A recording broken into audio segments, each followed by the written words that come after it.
மாமல்லபுரத்துல வந்து ஒரு 5 ஸ்டார் ஹோட்டல்ல தங்க வச்சு எல்லா சலுகைகளை எல்லா விஷயத்தையும் அவங்களுக்கு என்னென்ன தேவை அவ்வளோத்தையுமே செயல்படுத்தி அவங்க வீட்டுல கூப்பிட்டு வச்சு அவர் வந்து அவங்களுக்கு ஆறுதல் சொல்லி தனித்தனியா ஒவ்வொரு குடும்பத்தையும் கூப்பிட்டு கதறி அழுதுருக்காரு மனுஷன்.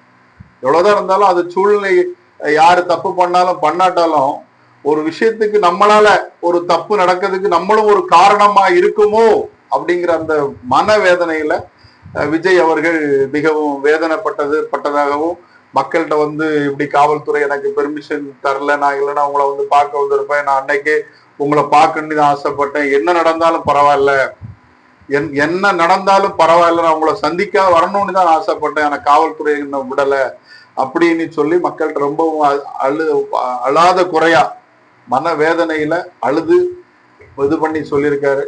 மக்களும் மிகவும் வேதனைப்பட்டு ஒரு விஜய வந்து அந்த மாதிரி படத்துல கூட பார்த்திருக்க மாட்டாங்க. எத்தனையோ சீன்கள் சோக சீன்கள் இருந்தாலும் கூட அவர் வந்து விஜய் அவர்களுக்கு நிஜத்துல நடிக்க தெரியாது, சினிமாவில் நல்லா நடிப்பாரு. ஆனா அந்த ஒரு மனிதனை கூட ஒவ்வொரு கோணங்களிலும் சாயப்படுத்தி கஷ்டப்படுத்துறதெல்லாம் பார்க்கும்போது இந்த உலகத்துல 41 பேர் இறந்ததை வச்சு பாதி பேர் அரசியல் பண்றாங்க, அதை அரசியலாக்குறாங்க.